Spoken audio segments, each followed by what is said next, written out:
کوئی واردات ہو جاتی ہے، واردات کے بعد وہ پولیس اسٹیشن جاتا ہے، اس کی ایف آئی آر سب سے بڑا مسئلہ ہوتی ہے کہ ایف آئی آر ہی درج نہیں ہوتی۔ ایف آئی آر درج ہونے کا ملتان میں آپ کو کوئی کمپلین نہیں نظر آئے گی، ماسوائے جو مالی معاملات ہیں۔ ناکے پر جو پولیس آفیسر موجود ہوتے ہیں وہ لوگوں سے کن چیزوں کا تقاضا کر سکتے ہیں، ان کے پاس کیا اختیارات ہوتے ہیں، اور اکثر ہم نے دیکھا ہے کہ بہت ساری وارداتیں ہوتی ہے کہ پولیس کے نام پر جو ڈاکو ہوتے ہیں وہ ناکہ لگا کر لوٹ رہے ہوتے ہیں۔ جن جگہوں پہ واردات ہوتی تھی ہم وہاں پہ اپنی پولیس تعینات کرتے ہیں۔ جو ایف آئی آر ہے یہ بوگس کروائی گئی ہے، یہ جھوٹی ایف آئی آر تھی، تو پھر اس کی کیا سزا ہوتی ہے؟ اس کے خلاف جو کیس ہے وہ 182 ہے پاکستان پینل کوڈ۔ اگر ایک عام شہری جاتا ہے وہ اس کے ساتھ مس بہیو کرتا ہے، آفیسر شہری کو لگتا ہے کہ میرے ساتھ زیادتی ہوئی ہے، تو وہ کہاں پر رپورٹ کر سکتا ہے؟ کیا اس آفیسر کو بعد میں سزا بھی ہو سکتی ہے، اور کیا سزا ہو سکتی ہے؟ جب میں کسی ایس ایچ او کو تعینات کرتا ہوں تو ایک ہی ٹارگٹ دیتا ہوں کہ آپ کی جو پرفارمنس میجرمنٹ ہے اس کا صرف ایک کرائیٹیریا ہے کہ آپ کرائم پچھلے سال کی نسبت کتنا کم کرتے ہیں، جو کرائم ہو گیا اس میں ریکوری کتنی % دیتے ہیں۔ السلام علیکم، میں محمد اقبال اور آپ دیکھ رہے ہیں ساؤتھ پنجاب ڈیجیٹل۔ ناظرین، آج ہم بات کریں گے ملتان کی سیکیورٹی کے حوالے سے اور ملتان کی پولیسنگ کے حوالے سے۔ ملتان میں کرائم ریشو کتنی کم ہوئی ہے اور کتنی زیادہ ہوئی ہے۔ آج کے پروگرام میں ہمارے ساتھ ایک ایسی شخصیت موجود ہے جو ملتان میں کرائم کو تو کنٹرول کر ہی رہی ہے، جو ڈاکوؤں کے لیے، جرائم پیشہ افراد کے لیے وبال جان بنے ہوئے ہیں، سر درد بنے ہوئے ہیں، لیکن اس کے ساتھ ساتھ پولیس اور عوام کے درمیان ایک اہم تعلقات بنانے کے لیے ایک برج کا کردار ادا کر رہے ہیں کہ پولیس اور عوام کے درمیان جو گیپ ہے اسے ختم کرنے کی کوشش کر رہے ہیں۔ تو آج کے میرے مہمان ہیں اور ہمارے لیے اعزاز کی بات ہے کہ سی پی او ملتان صادق علی ڈوگر صاحب ہمارے ساتھ موجود ہیں۔ سر، تھینک یو سو مچ، آپ قیمتی ٹائم میں سے ٹائم نکال کر آئے۔ بہت شکریہ آپ کے کائنڈ ورڈز کا۔ سر بتائیے گا کہ ملتان میں آپ کو کتنا ٹائم ہو گیا ہے سرو کرتے ہوئے، اور جب آپ ملتان میں آئے تھے تو سب سے پہلا فیصلہ کیا کیا تھا کہ ملتان کے حوالے سے یہ چیز ہونی بہت ضروری ہے؟ بیسیکلی مجھے 2.5 سال ہونے والے ہیں ملتان میں۔ جب ہم کسی بھی جگہ چارج دیتے ہیں تو دیکھیں کہ ڈیفیشنسیز کیا ہیں۔ اس وقت جو ڈیفیشنسیز سامنے آئے، ہمارے 31 پولیس اسٹیشنز ہیں، ان میں سے 19 پولیس اسٹیشن جو ہے وہ کرائے کی بلڈنگز میں تھے یا کسی دوسرے محکمے کی بلڈنگز میں تھے۔ تو پہلی پرائورٹی تھی کہ اس کا انفراسٹرکچر کو ٹھیک کیا جائے۔ اسی طرح ٹریفک کا ایک ہی سینٹر تھا، یہاں پہ لوگوں کو آنے کے لیے تکلیف بھی تھی، تو یہ ایک فیصلہ کیا گیا کہ ہم اس کو ڈسٹریبیوٹ کریں گے ٹریفک سینٹرز کو۔ آج الحمدللہ 19 ٹریفک سینٹرز ہیں جو ملتان کے سبربز ایریا کو اور رورل ایریا کو بھی سرو کر رہے ہیں۔ مخدوم رشید چلے جائیں آپ جلال پور میں چلے جائیں، دوسرے ایریاز میں چلا جائیں۔ اس طرح جو شہر، جو اربن ایریا ملتان کا ان اٹ سیلف بہت وسیع ہو چکا ہے۔ سیتر ماڑی سے لوگوں کو ادھر ہیڈ کوارٹر ملتان کچہریوں میں آنا پڑتا تھا، اس کے لیے وہاں پہ ہم نے ڈرائیونگ اسکول بھی دے دیا، ڈرائیونگ لائسنسنگ سینٹر بھی دے دیا۔ اسی طرح جو بھی سروس تھی اس کو ہم نے ری ڈسٹریبیوٹ کیا۔ سر، اس میں ہم ناکہ بندی کی طرف بھی آئیں گے، دوسری چیزیں جو ہے انہیں بھی ڈسکس کریں گے۔ سب سے پہلے ہمارا جو مین ایشو ہوتا ہے، ایک شخص کے ساتھ کوئی واردات ہو جاتی ہے، واردات کے بعد وہ پولیس اسٹیشن جاتا ہے، اس کی ایف آئی آر سب سے بڑا مسئلہ ہوتی ہے کہ ایف آئی آر ہی درج نہیں ہوتی۔ کیا اس حوالے سے بھی کوئی چیزیں کی گئی ہیں؟ اس میں بڑا ایک ڈراسٹک چینجز لائے، ہم ایک کمپریہنسو اسٹریٹجی بنائی ہے۔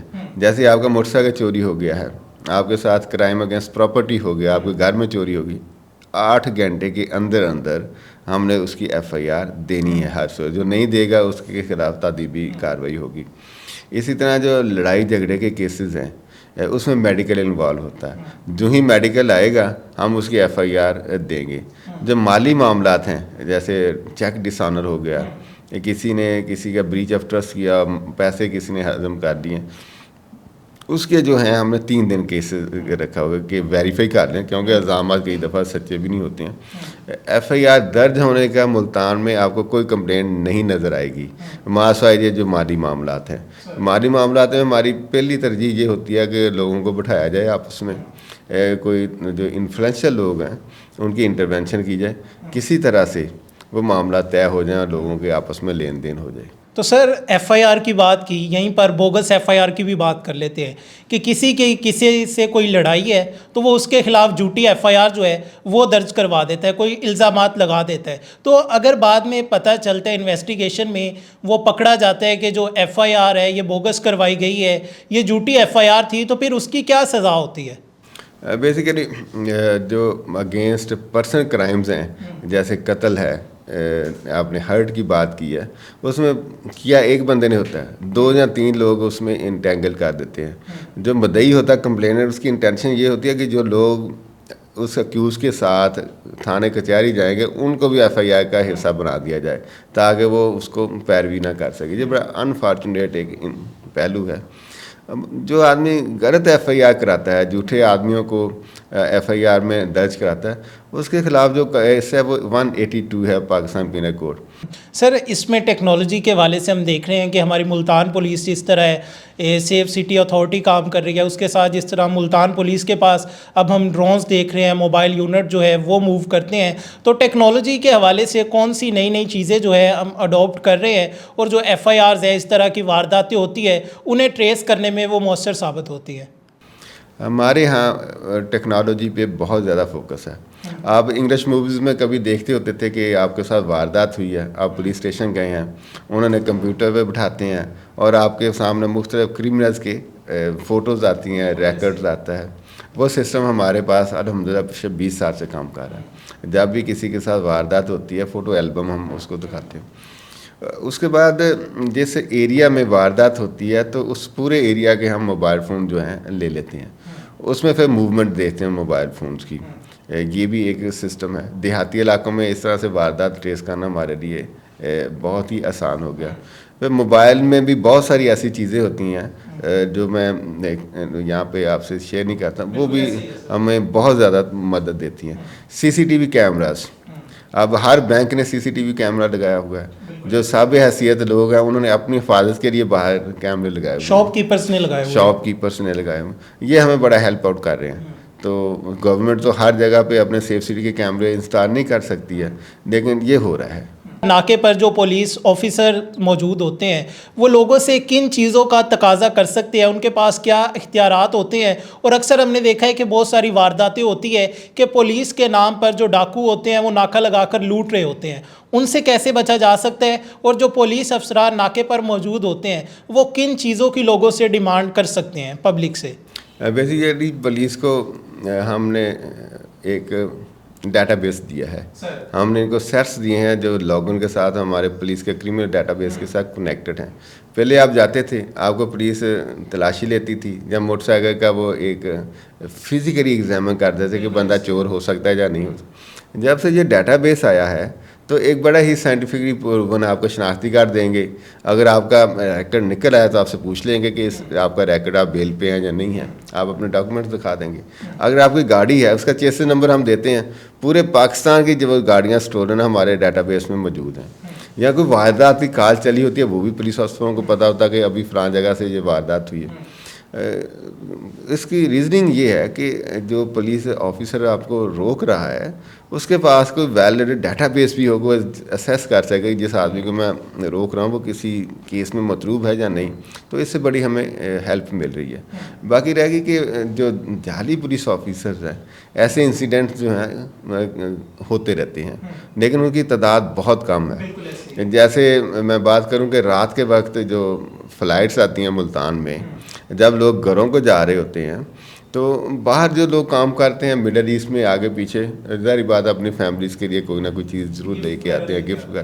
تو ان کی ہوتی ہے ڈاکوؤں کی کہ وہ جہاں تو ڈاکو ڈاکہ لگا لیں، جہاں پولیس کے بید میں ان کو روکیں کہ جی آپ کی تلاشی لینی ہے. تو ایسے انسیڈنٹ سال میں 1-2 ہوتے ہیں. اس پہ پھر ہم نے یہ کیا کہ جن جگہوں پہ واردات ہوتی تھی ہم وہاں پہ اپنی پولیس تعینات کرتے ہیں، اپنی پٹرولنگ بہتر کرتے ہیں اور کوشش کرتے ہیں کہ لوگوں کو لوٹنے سے بچایا جا سکے. سر ہم نے دیکھا ہے کہ آپ کے آنے کے بعد ملتان میں پولیسنگ کی بات کی جائے, سیکیورٹی معاملات کی بات کی جائے تو بہت بہتری کی طرف گئے ہیں. جہاں پہ اچھے آفیسرز ہیں وہاں پہ ہمارے کچھ لوگوں کو شکایات بھی ہوتی ہے کہ ایک آفیسر ناکے پر موجود ہے, اگر ایک عام شہری جاتا ہے وہ اس کے ساتھ مس بیہیو کرتا ہے, آفیسر شہری کو لگتا ہے کہ میرے ساتھ زیادتی ہوئی ہے, تو وہ کہاں پر رپورٹ کر سکتا ہے؟ کیا اس آفیسر کو بعد میں سزا بھی ہو سکتی ہے اور کیا سزا ہو سکتی ہے؟ بیسیکلی کوئی بھی جو ادارہ ہے انٹرنل اکاؤنٹیبلٹی کے بغیر نہیں چل سکتا. انٹرنل اکاؤنٹیبلٹی سے چیزیں جو ہیں ایک اسٹریٹ لائن میں صحیح راستے پہ چلانے میں مدد ملتی ہے. پولیس کے محکمے میں بڑے کمپریہنسو سسٹمز ہیں, کیونکہ جتنے اختیارات ہیں تو پولیس آفیسر کی پولیسنگ بھی ضروری ہے. اس کے لیے ہمارے PND رولز ہیں, ڈسپلن کے رولز ہیں, اس کے ساتھ ہم کارروائی کرتے رہتے ہیں. شہریوں کو ہم بلاتے ہیں, جب ایک گزٹڈ آفیسر اس کی انکوائری کرتا ہے, جب جرم ثابت ہو جاتا ہے تو بڑی سزا دیتے ہیں. اور محکمہ پولیس میں جتنی سزائیں ہو رہی ہیں میرا خیال سے تمام دوسرے محکموں کی سزائیں آپ دیکھ لیں, محکمہ پولیس کی دیکھ لیں, کمپیریزن میں آپ کو نظر آئیں گی. سر ملتان میں ہم نے دیکھا ہے کہ تاجر برادری کو بطہ خوری کا جو مسئلہ ہے وہ بہت زیادہ پیش آتا تھا, لیکن اب کافی ٹائم سے وہ جو کیسز ہے رپورٹ نہیں ہو رہے. ورنہ پہلے ایسا ہوتا تھا کہ بطہ خور گئے ہیں, پیسے ملے ٹھیک, نہیں ملے تو تاجر کو مارا بھی جاتا تھا اور فائرنگ بھی کی جاتی تھی, دکان میں بھی توڑ پھوڑ کی جاتی تھی. تو آپ نے اسے کیسے ٹیکل کیا ہے؟ جیسے اس میں کرائم کنٹرول ڈپارٹمنٹ اور ملتان پولیس نے مل کے کام کیا ہے اور الحمدللہ ہم کامیاب ہوئے ہیں. جو انسیڈنٹس ہوئے ہیں اس میں جو لوگ انوالو تھے ٹھیک سیکشن کے تحت ہم نے FIR درج کی ہیں. پھر جو ایویڈنس تھا, اب تو سارے کا سارا ویڈیو ایویڈنس ہوتا ہے, وہ لگا کے ہم نے کورٹ کو بتایا کہ یہ ایکچوئل ملزم ہے اور یہ فیک کیس نہیں ہے, تو اور ثابت کیا ہے. بہت ساروں کو سزائیں ہوئی ہیں, پابند سلاسل کرایا. جب تک آپ کرمنلز کو نہیں پکڑیں گے, کسی کیس کو ورک آؤٹ نہیں کریں گے تو اگلی واردات نہیں روک سکتی ہے. اگلی واردات روکنے کے لیے ہم نے پوری منصوبہ بندی کے ساتھ جو لوگ اس میں ملوث تھے ان کے خلاف سخت ترین سیکشن کے تحت پروسیڈ کیا ہے. سر اس میں ایک اور چیز ہے کہ ریکوری کے حوالے سے اب ہم دیکھتے ہیں کہ ڈیلی بیسز پر ملتان پولیس جو ہے ہمارے ساتھ شیئر کر رہی ہوتی ہے, یہ ریکور ہو گیا, فلاں شہری کا یہ ریکور ہو گیا, یہ ریکور ہو گیا. تو ایک شہری جس کی کوئی چوری ہو جاتی ہے وہ ریکوری کے لیے اپلائی کرنا پڑے گا, کیسے ریکوری ہوگی, اس کا جو مال مسروقہ ہے اسے کیسے ملے گا؟ بیسیکلی بہت سارے ڈاکو پکڑے جاتے ہیں اور جب ڈاکو پکڑا جائے تو اس کی سب سے بڑی سزا یہ ہے کہ جو لوٹا ہوا مال ہے اسے برآمد کر کے مدعیوں کو دے دیا جائے. اور مدعی کی بھی تسلی تب ہوتی ہے جب اس کا لوٹا ہوا مال اس کو ملتا ہے. ہم 100 دفعہ آپ کو کہیں گے جی آپ کا ملزم پکڑا گیا, ہم نے جیل بھیج دیا, اب سزا ہوگی. آپ کہیں گے بھائی میرا جو 2 کروڑ یا 20 لاکھ لے کے گئے تھے وہ کدھر ہے؟